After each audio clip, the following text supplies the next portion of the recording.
आज के मुख्य समाचार। 2 महिला टीजीटी शिक्षिकाएं बर्खास्त। हमीरपुर से दिल दहला देने वाली खबर। नशे ने एक और परिवार को कर दिया तबाह। सीज फायर पर भाजपा नेताओं के विरोधाभासी बयान। हिमाचल प्रदेश में फिर बदलेगा मौसम का मिजाज। शिमला लिफ्ट के पास तहबाजारियों को हटा रही नगर निगम की टीम। हिमाचल के युवक की चंडीगढ़ में दर्दनाक सड़क दुर्घटना में मौत। हिमाचल प्रदेश परिवहन विभाग की बड़ी पहल। अब समाचार विस्तार से। स्कूल शिक्षा विभाग ने शनिवार को एक बड़ी कार्यवाही करते हुए 2 महिला टीजीटी शिक्षिकाओं को सेवा से बर्खास्त कर दिया है। दोनों शिक्षिकाओं की नियुक्ति जुलाई 2024 में बैच वाइज आधार पर हुई थी। जांच में पाया गया कि इन्होंने गैर मान्यता प्राप्त संस्थान से बीएड की डिग्री प्राप्त की थी। बर्खास्त की गई शिक्षिकाएं राजकीय वरिष्ठ माध्यमिक पाठशाला कोसरी, जिला कांगड़ा और बोर स्कूल, जिला शिमला में नियुक्त थी। स्क्रीनिंग कमेटी द्वारा दस्तावेजों की जांच के बाद इनकी बीएड डिग्री हरियाणा के एक संस्थान से होना पाया गया, जिसे विश्वविद्यालय अनुदान आयोग से मान्यता प्राप्त नहीं था। शिक्षा विभाग ने इस संबंध में हरियाणा सरकार के अतिरिक्त मुख्य सचिव को पत्र लिखकर स्पष्टीकरण मांगा था। जवाब में प्रारंभिक शिक्षा निदेशक हरियाणा ने स्पष्ट किया कि संबंधित संस्थान यूजीसी द्वारा मान्यता प्राप्त विश्वविद्यालय की श्रेणी में नहीं आता। उन्होंने यह भी बताया कि हरियाणा व्यावसायिक प्रशिक्षण परिषद हिसार न तो केंद्रीय अधिनियम न ही राज्य अधिनियम अथवा धारा 3 के तहत स्थापित विश्वविद्यालय है, इसीलिए उसकी डिग्रियां अमान्य मानी जाएगी। मार्च 2025 में दोनों शिक्षिकाओं को कारण बताओ नोटिस जारी किया गया था।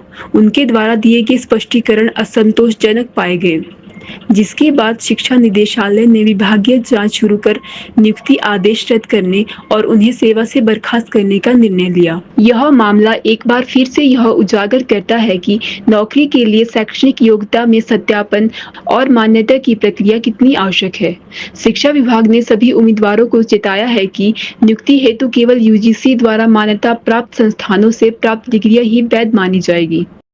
हमीरपुर जिला मुख्यालय से नशे के भयानक रूप को दर्शाने वाला एक दर्दनाक मामला सामने आया है, जिसने पूरे इलाके को झकझोर कर रख दिया है। नशे की लत ने एक परिवार को इस कदर तबाह कर दिया है कि मां ने बेटे की गिरफ्तारी के गम में दम तोड़ दिया, जबकि पति नशे की हालत में बेसुध पड़ा रहा। प्राप्त जानकारी के अनुसार मृतक महिला का बेटा चिट्टा तस्करी के आरोप में जेल में बंद है। इसी सदमे में महिला ने शनिवार सुबह घर पर ही अंतिम सांस ली। घटना के समय महिला की 85 वर्षीय सास घर पर मौजूद थी। पति नशे में इस कदर धुत था कि उसे होश तक नहीं था कि उसकी पत्नी दुनिया छोड़ चुकी है। बुजुर्ग सास ने पड़ोसियों और रिश्तेदारों को सूचना दी। इसके बाद मिलजुल कर अंतिम संस्कार की तैयारी की गई। महिला के अंतिम संस्कार में उसका बेटा शामिल हो सके, इसके लिए रिश्तेदारों ने अदालत से 6 घंटे की अस्थायी रिहाई की गुहार लगाई, जो मंजूर कर ली गई। हालांकि बेटा अंडर ट्रायल होने के कारण उसे नियमित पैरोल नहीं मिल सकी। कोर्ट के आदेशों के तहत केवल कुछ घंटे की रिहाई मिली। इस दौरान उसने शमशान घाट पहुंचकर अपनी मां को मुखाग्नि दी। गौर करने वाली बात यह रही कि अदालत में पेश होने के लिए किसी गारंटर की आवश्यकता थी, लेकिन मृतक महिला के पति ने खुद गारंटर बनने से इनकार कर दिया। बताया जा रहा है कि उसे अपनी संपत्ति के कागजात कोर्ट में देने पड़ते, जिसके लिए वह तैयार नहीं हुआ। यह सब दर्शाता है कि नशे ने इस परिवार को किस हद तक बर्बाद कर दिया है। अब इस परिवार में 85 वर्षीय बुजुर्ग महिला अकेली बची है, जिनका बेटा और पोता दोनों ही नशे की दलदल में फंसे हुए हैं। उन्होंने पड़ोसियों और रिश्तेदारों की मदद से बहू का अंतिम संस्कार किया। भारत और पाकिस्तान के बीच हाल ही में सैन्य तनाव के बाद सीजफायर को लेकर भारतीय जनता पार्टी के शीर्ष और जमीनी नेताओं के बयान अब विरोधाभासी साबित हो रहे हैं, जिससे केंद्र सरकार की मंशा और पारदर्शिता पर सवाल उठने लगे हैं। मध्य प्रदेश के वन मंत्री विजय शाह और उप मुख्यमंत्री जगदीश देवड़ा के बाद अब रीवा जिले की मनगवा विधानसभा से भाजपा विधायक नरेंद्र प्रजापति ने भी केंद्र की नीति पर अजीबोगरीब बयान दिया है। एक सार्वजनिक कार्यक्रम में उन्होंने दावा किया कि अगर संयुक्त राष्ट्र से सीजफायर का आदेश न आता तो भारत ने पाकिस्तान को तबाह कर दिया होता। 1973 और 63 की जो लड़ाई लड़ी और पाकिस्तान को हमेशा दूर चढ़ाने का काम किया है। मैं तो ये बात कहता हूं कि नरेंद्र मोदी जी के नेतृत्व में ये जो कार्यक्रम आयोजित हो रहा था पाकिस्तान समाप्त कर दिया जाता अगर कहीं यूनाइटेड नेशन के द्वारा सीज फायर का हम लोगों को आदेश ना आता। सीज फायर अगर ना होता तो मैं समझता हूँ मोदी जी ने जो बात कही थी कि बहुत ही तरीके से बहुत ही जल्द जवाब दिया जाएगा और करारा जवाब दिया जाएगा। हिमाचल प्रदेश में एक बार फिर मौसम करवट लेने जा रहा है। रविवार से प्रदेश के कई इलाकों में पश्चिमी विक्षोभ के सक्रिय होने के चलते मौसम में बदलाव देखने को मिलेगा। खासतौर पर सोमवार को मध्य और उच्च पर्वतीय जिलों में ओलावृष्टि का ऑरेंज अलर्ट जारी किया गया है। मौसम विभाग ने लोगों को सतर्क रहने की सलाह दी है। शनिवार को प्रदेश के ऊंचाई वाले क्षेत्रों में बादलों ने डेरा जमाए रखा, जबकि मैदानी इलाकों में धूप खिली रही। दोपहर बाद शिमला में हल्की बूंदाबांदी हुई, वहीं हमीरपुर के कुछ हिस्सों में बारिश दर्ज की गई। ऊना में तापमान एक बार फिर 40 डिग्री सेल्सियस को पार कर गया।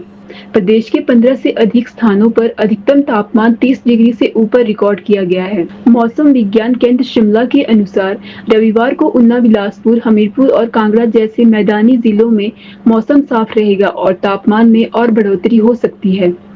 दूसरी ओर शिमला, सोलन, सिरमौर, मंडी, कुल्लू, चंबा, किन्नौर और लाहौल स्पीति जैसे मध्य और उच्च पर्वतीय जिलों में हल्की बारिश की संभावना जताई गई है। सोमवार को प्रदेश के कई हिस्सों में मौसम और अधिक बिगड़ सकता है। खासकर मध्यवर्ती और ऊंचाई वाले क्षेत्रों में ओलावृष्टि की संभावना को देखते हुए मौसम विभाग ने ऑरेंज अलर्ट जारी किया है। यह अलर्ट फसलों और यातायात के लिहाज से महत्वपूर्ण माना जा रहा है। मौसम विभाग का अनुमान है कि प्रदेश में 21 मई तक मौसम का यही मिजाज बना रहेगा।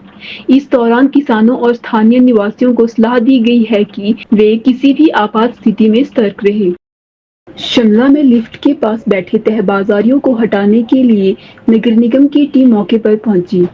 इस दौरान उन्होंने आरोप लगाए कि नगर निगम की टीम उनके साथ दुर्व्यवहार कर रही है। वे कहते हैं कि टीम उनका सामान जबरदस्ती गिराती है और उठाकर ले जाती है। तहबाजारियों का कहना है कि वे लंबे समय से यहां बैठकर अपनी दुकान लगा रहे हैं और अपना गुजारा चला रहे हैं। अब अगर नगर निगम उन्हें यहां से हटा रही है तो उन्हें कहीं और बैठने की जगह दी जाए ताकि वे अपनी रोजी रोटी चला सके। तहबाजारियों ने यह भी बताया कि वे कई बार अपनी समस्या लेकर महापौर से मिल चुके हैं और ज्ञापन भी दे चुके हैं, लेकिन अब तक कोई समाधान नहीं निकला है।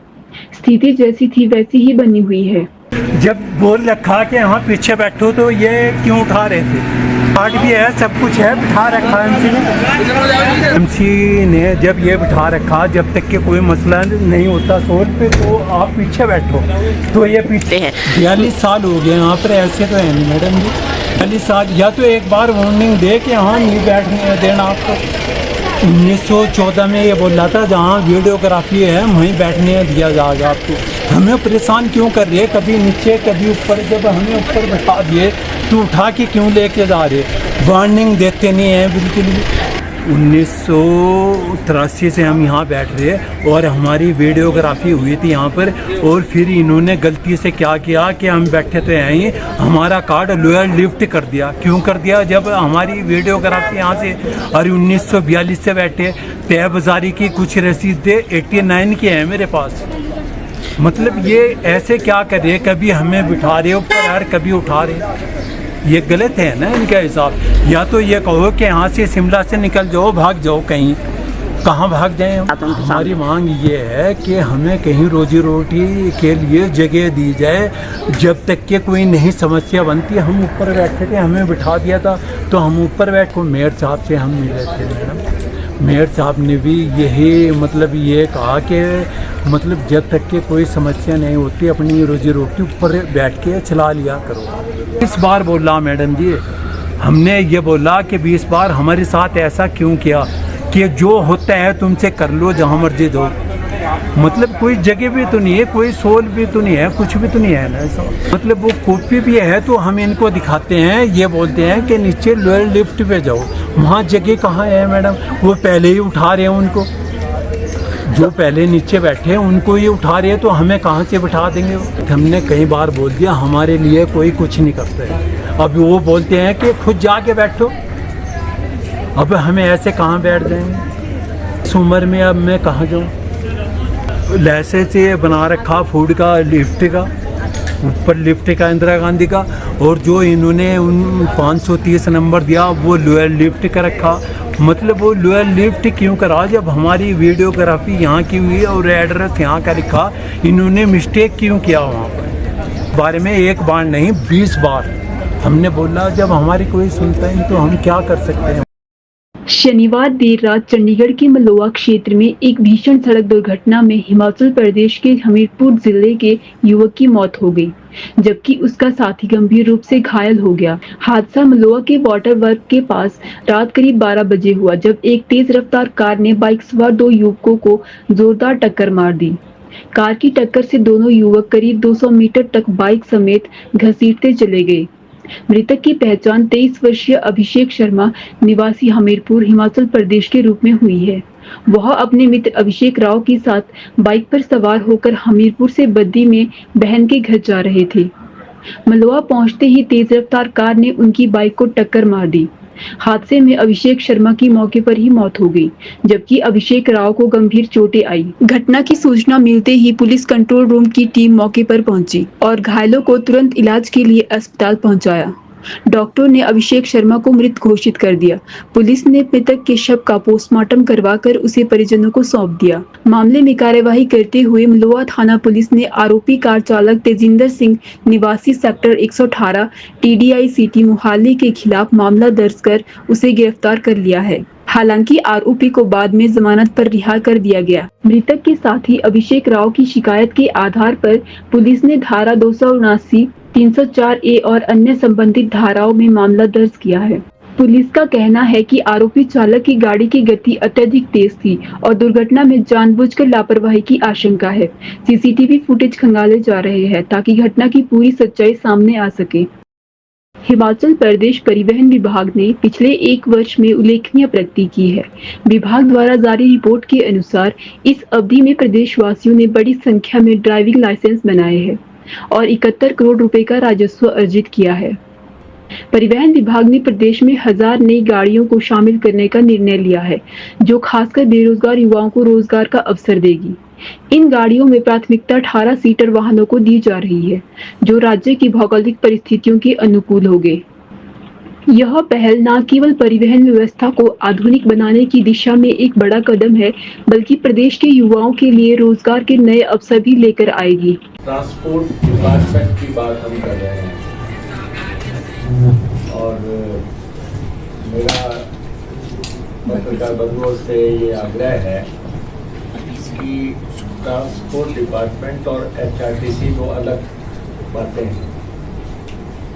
जितनी बार भी प्रेस कॉन्फ्रेंस होती है उसमें ये दोनों चीज़ें मिक्स हो जाती हैं। तो ये परिवहन विभाग की ट्रांसपोर्ट डिपार्टमेंट की प्रेस कॉन्फ्रेंस है, जो कि एक पूरे प्रदेश में परिवहन का संचालन कैसे होता है। इस साल ट्रांसपोर्ट डिपार्टमेंट ने 912 करोड़ रुपए का रेवेन्यू अर्जित किया है। रेवेन्यू 912 करोड़ रुपए का है, जो कि उससे पिछले साल के मुकाबले में 132 करोड़ रुपया अधिक है।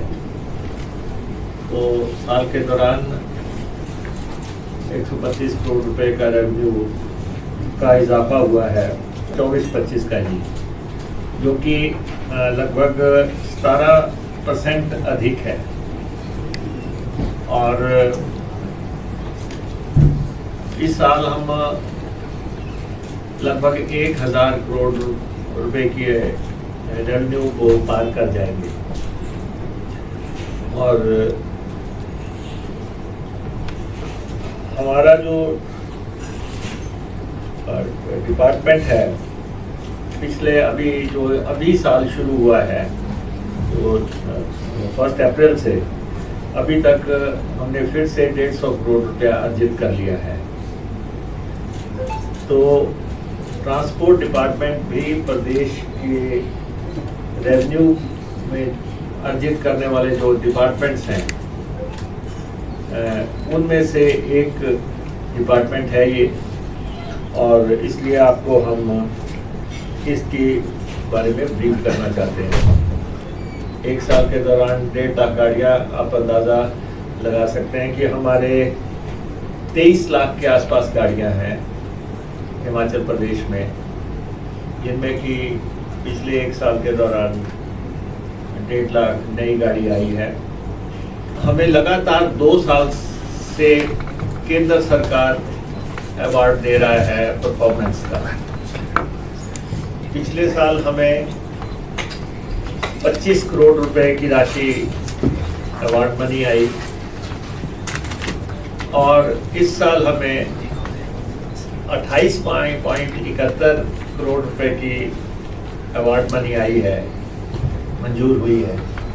तो ये डिपार्टमेंट की जो कार्यकुशलता है, उसकी एफिशिएंसी है, उसकी तरफ इशारा करती है। 1000 गाड़ी हम